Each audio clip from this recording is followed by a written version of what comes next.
নিজের মধ্যে আত্মবিশ্বাস থাকলে আসলে তারা পৃথিবী থেকে থামাইতে পারে না। টার্গেট ছিল ওভার প্রতি 7 থেকে 8 রান দেয়া।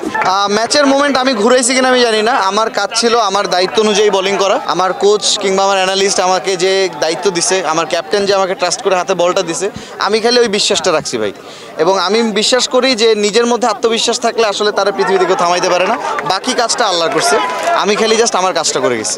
বসুন্ধরা ডায়াপেন্ট এখন আরো উন্নত। এই hot air through top sheet দ্রুত শোষণ করে সোনামণিকে দেয় কোমল অনুভূতি। আমরা আসলে এই কনফিডেন্সটা একবারের জন্য হারাইনি।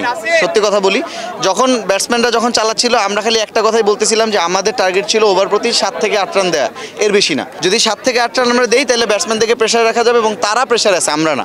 কারণ আমরা আরামসে ব্যাটিং করে 170+ স্কোর আনছি, এবং এই জায়গাটাতে আমাদের সবচেয়ে বড় প্রেশারটা রিলিজ হয়ে গেছে, এবং আমরা আসলে ওই ভয়টা একবারও পাই না। এবং যার কারণে আমি যখন স্পেশালি বোলিংয়ে ছিলাম, পাভেল ভাই ছিল, দাউদ ভাই ছিল, এরা যখন বোলিং করছে তারা খুবই কনফিডেন্ট ছিল। প্লাস আমি তাদেরকে এফোর্ট দেওয়ার চেষ্টা করছি যে আমরা যাতে ওই জায়গাটা থেকে ম্যাচের মোমেন্টামটা থেকে বের না হই। আমাদের পরিকল্পনা খুবই সিম্পল, আমরা প্রতিপক্ষকে এমন একটা চাপের মধ্যে রাখবো যতটা না মাঠে হবে তার থেকে অনেক বেশি হবে মানসিক।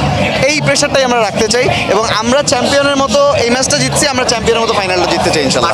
স্বাভাবিক, কারণ মাঠ থেকে যখন আসলে চিয়ার আপটা আসে, যখন আসলে মাঠের বাইরে থেকে হোক বা মাঠের প্লেয়াররা যখন হোক, যখন তারা উজ্জীবিত করে তখন খুব স্বাভাবিকভাবে অনেক অন্যরকম একটা ভালো লাগা কাজ করে। এবং আমরা চেষ্টা করছি যে তাদের ওই যে উদ্দীপনাটা ধরে রেখে প্রত্যেকটা মোমেন্টাম অনুযায়ী উইকেটগুলো নিতে, এবং খুব সহজে আমরা জয়টা বের করে আনছি।